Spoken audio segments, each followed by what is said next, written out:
तो गाइस ये कुछ और इंपॉर्टेंट वर्ड्स हैं जो कि SSC, CGL, CHSL, JKSSB, railway, common entrance test, IAS, KS, bank और अदर स्टेट एग्जाम्स के लिए काफ़ी ज़्यादा क्रूशियल, हेल्पफुल और बेनिफिशियल होने वाले इंपॉर्टेंट वर्ड मीनिंग हम करने जा रहे हैं। सबसे पहला है डोसाइल। डोसाइल का मतलब हो गया ओबीडियंट।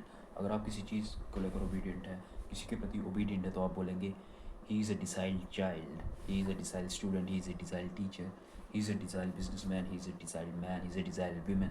यानी कि ओबीडियंट, कहना मानने वाला व्यक्ति डोसाइल कहलाता है। डोलोरस का मतलब हो गया सैड। अगर आप किसी सिचुएशन में सैड है या डिप्रेस है तो उसको बोलेंगे डोलोरस। ड्रोकेनियन का मतलब हो गया एक्सट्रीमली सीवियर, मतलब सीवियर सिचुएशन हो जाए, काफ़ी ज़्यादा पूरी सिचुएशन होगी उसे हम ड्रकोनियन बोलेंगे। ड्रेन का मतलब हो गया रिमूविंग थिंग्स, कोई भी अगर चीज़ों को रिमूव करना है तो उसे बोलेंगे ड्रेन। ड्रिजल का मतलब हो गया लाइट रेन, हल्का बूंदीबारी हो रही है तो उसे हम बोलेंगे ड्रिजलिंग। ड्राउजी का मतलब हो गया स्लीप, जब कुछ स्लीपी स्टेट में है तो हम बोलेंगे is drowsy, is feeling drowsy, यानी कि वो उसे नींद आ रही है। तो ये थे हमारे 6 वर्ड्स और 90 से 24 तक। टोसाइल का मतलब ओबीडियंट, डोलोरस का मतलब सैड, ड्रैकोनियन का मतलब एक्सट्रीमली सिवियर, ड्रेन का मतलब हो गया रिमूविंग थिंग्स, ड्रिजल का मतलब हो गया लाइट रेन, ड्राउजी का मतलब हो गया स्लीपी। तो ये हमने किए कुछ और 6 वर्ड्स, हमारे 24 वर्ड हो चुके हैं। चलिए कुछ और वर्ड करते हैं। तो हेलो गाइस, देखते हैं कुछ और इम्पोर्टेंट वर्ड जो कि हमारे SSC, CGL, CHSL, CUET, railway, JKSSB, IAS, bank exam और काफ़ी अदर सारे एग्जाम्स के लिए काफ़ी ज़्यादा इंपॉर्टेंट है, क्रूशियल है। और ये हर साल पूछे भी जाते हैं बैंक एग्जाम्स में और अलग अलग नेशनल लेवल्स के एग्जाम। तो 25th वर्ड हमारा डेटरेंट। डेटरेंट का क्या मतलब होता है? डेटरेंट का मतलब होता है डिस्करेजमेंट। जब हमें डिस्करेजमेंट फील होती है किसी चीज़ से, किसी वजह से, तो उसे हम बोलते हैं डेटरेंट। डाइट्राइब, डाइट्राइब का मतलब हो गया अब्यूजिव क्रिटिसिज्म। जब किसी की कोई आलोचना कर रहे, एक गाली गलौज तरीके से, उसे हम बोलते हैं डाइट्राइब। डिसइल्यूजन का मतलब हो गया डिसअपॉइंटमेंट। जब हमें किसी चीज़ से डिसअपॉइंटमेंट हो, हमारे अनुसार कोई चीज़ नहीं चल रही हो, तो हम उसे बोलते हैं डिसइल्यूजन।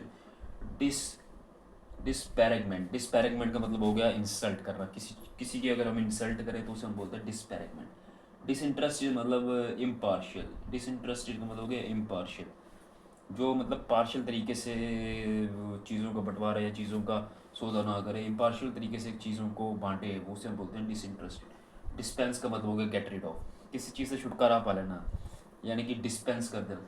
डायसिटी मतलब हो गया टाउंट। डिसैमिनेट का मतलब हो गया स्प्रेड वाइडली। डिटेंटी का मतलब हो गया ease of hostilities between the country. Discord का मतलब हो गया लैक ऑफ एग्रीमेंट। तो हमने किए कुछ और वर्ड्स। 25th वर्ड था डेटरेंट यानी डिस्करेजमेंट। डाइट्राइब मतलब कि अब्यूजिव क्रिटिसिज्म।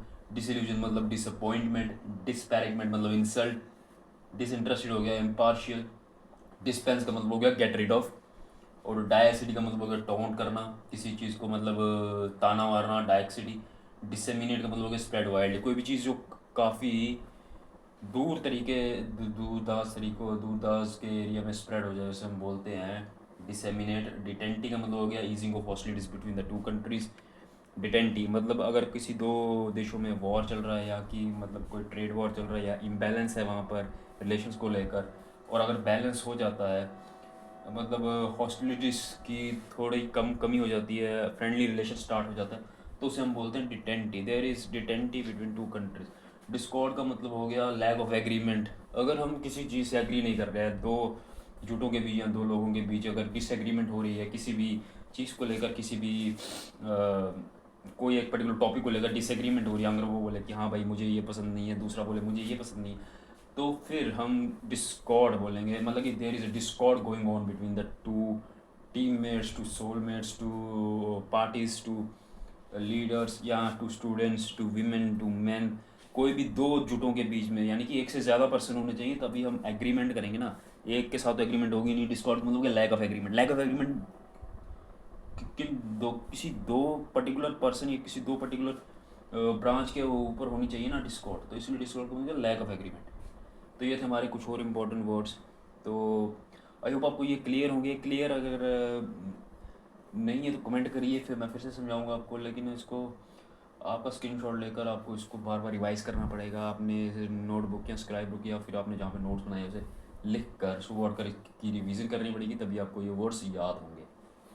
चलिए गाइस कुछ और वर्ड्स करते हैं।